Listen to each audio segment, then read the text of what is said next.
have an official debate happening with Therapist and Footsoldier.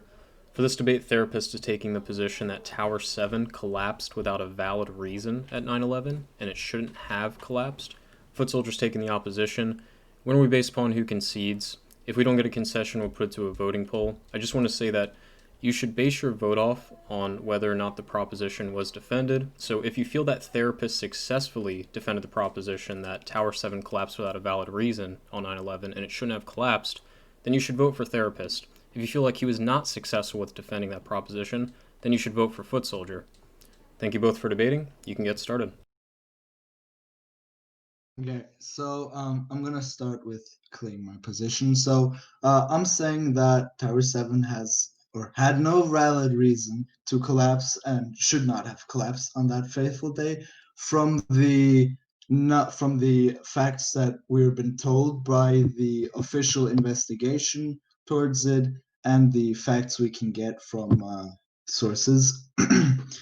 um, to make everyone clear with World Trade Center 7, it was a smaller building right next to the two main buildings, which were the main attraction of that day.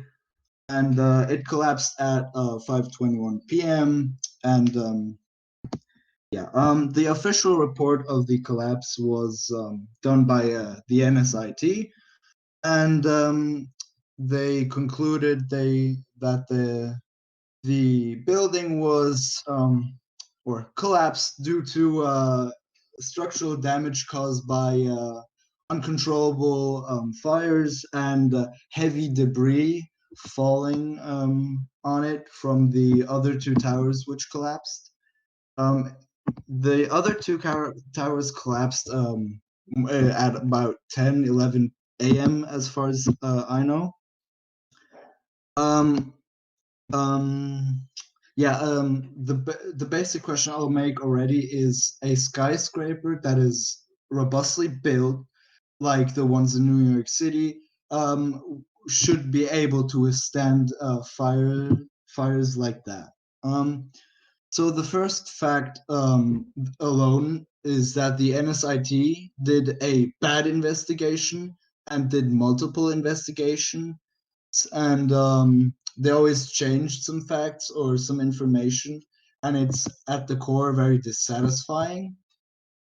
Um, it, it, it it's only one half true. The statement of them that it was caused due to heavy debris. Uh, I um I marked two pictures in the document I wrote, which show that there at the beginning the first picture shows that light pulver debris fell on Tower 7. I will not say that no debris because there are pictures of window holes in on the one side of the tower, so it was damaged, but it wasn't damaged by heavy debris that can cause structural damage. um Yeah. I also found a comparison in a video. That's my last source, which the person in who does the video uh, does compare the World Trade Center 7 with another building that also was very much destroyed by a fire, but the building withstood and was only partially damaged. Um, so how we know that it isn't true with the fire is that World Trade Center 7, the building, collapsed right in itself. It didn't lean towards a side like if something would have rammed it. It just cleanly collapsed inside itself. You can see that in my second last source where it just cleanly falls down. So that's just it just a fire can't do that sort of damage. Um, yeah. Also, a little bit something controversial on that point is that the BBC made at exactly 5 p.m.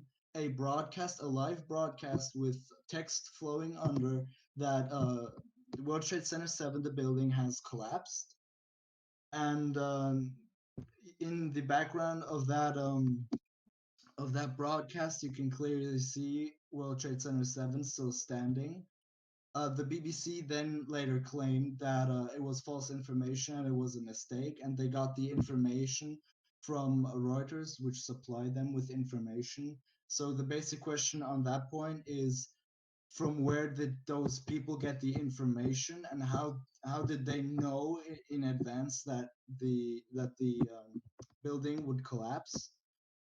And today, people are still not convinced of the official what the officials say. And I have another source that about 3,000 experts, including highly graded professors, experts in architecture, experts in building skyscrapers, etc., and about 28,000 regular people, you could say, that that they're pleading that would happen to World Trade Center 7. They're saying that the official version just is a basic lie and it just can't happen. And the most plausible option that we do have besides this official one is through a planned demolition. So with these arguments, I uh, I really think that World Trade Center 7, the building, shouldn't have collapsed on that day.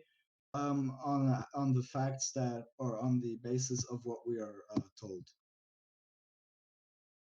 Okay.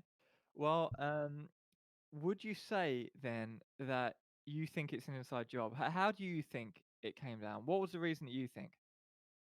I think that it was a planned demolition, or it Okay. just was with explosives generally. Yeah, and the intention of them wanting to demolish that, an inside job. Let's say it was plotted by whoever. I don't know who it was plotted by, but let's just say um, the CIA or whoever plotted it, and they rigged the building so that it would explode and collapse, right? So that would be their intention, right? To bring Mhm. the building down. If it was an inside job and they wanted to bring it down, it would be their intention to bring it down, right? You mean the reason why it was brought down? Right. Well, if they wanted to bring it down and they put dynamite and uh, thermite on all of these things in the building, explosives, and tied explosives around the columns, and they wanted to bring it down. That was their intention to bring it down. It wasn't like an accident. It wouldn't have been an Yes. inside job where it's an accident, right? Yeah, I agree with that. Right. So we've established, and I can just, by the way, I can disagree with you here that it was an inside job, right? If you think it's an inside job, that's good enough for me. I think it's an inside job. So uh, we have now affirmed that Tower 7 collapsed with a valid reason, which is it was demolished by means of an inside job. And it should have collapsed because they intended it for it to collapse as part of the demolition inside job. So we have the two parts of the debate proposition, and we've now um, constructed counterexamples, and you've agreed with the counterexamples for both parts of the debate proposition. So on that basis, I think the debate proposition has been demonstrated to be false.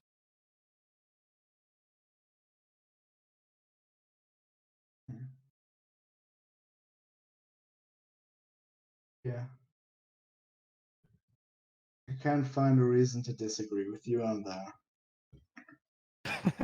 To be honest, it was very cheeky of me to do that. But when you wrote the debate proposition, I saw that you weren't specific enough. You were unclear with your language, and I saw that angle of attack left open. And so the thing is, I think on this server, it's we generally agree that if you've got a debate proposition which is not specific enough that it is open to attack, then it's fair game to attack it. So I think in this case, you should have written a more robust proposition so that you could really focus on the conspiratorial nature of what you wanted to argue, rather than leaving open the attack from the logical attack, because logically the proposition has been demonstrated to be false, right? Yeah. But so I guess would you concede to the proposition then? Yeah. Yeah, or concede to the negation of the proposition, right? For Yeah. for because it was a bit cheeky. Um, yeah, I do think that it was a bit of an inside job, perhaps. I don't know. There's not good enough evidence to really say for sure. I think with the whole 9/11 thing, it seems very fishy, right? And the official explanation seems to leave one with unanswered questions and raised eyebrows. So I'm okay with having some doubt around what really happened there. But whether we're going to say it's this person or that person, or it was this inside job or that inside job, it's quite difficult to establish, because there's a theory. Um, I don't know if it's what kind of theory it's called, but it's a theory that the more people that are in on the job, the quicker it is to discover that it was a conspiracy. So if there's one person in on the job, it might go for 50, 100 years before it's unearthed that it's a conspiracy. But if there's 100 people in on the inside job, or 1,000 people, it will go maybe a day or 2 days before it's blown wide open. But the thing is with September 11 attacks, it seems to me like there must have been quite a few people in on the job, but it hasn't been demonstrated with really irrefutable evidence. So that's why, for me, I'm okay with saying it looks suspicious, but I'm not okay with saying therefore it was an inside job, it was the FBI, it was this person, it was that person. I don't think we've got enough information for that, but I do agree with you that it's very suspicious in nature. Like this third, and there was like this other random building that was involved as well. It's so fishy, some of this stuff, that I would agree with you in the sentiment that there's unanswered questions. It does seem a bit weird, and I don't think anyone really knows 100% the truth here. But so I sort of agree with your sentiment to a certain degree. But in terms of the debate, I would say yeah, we've got a concession there on the debate. Yeah. But yeah, thanks for being a good sport, man, and thanks for the debate.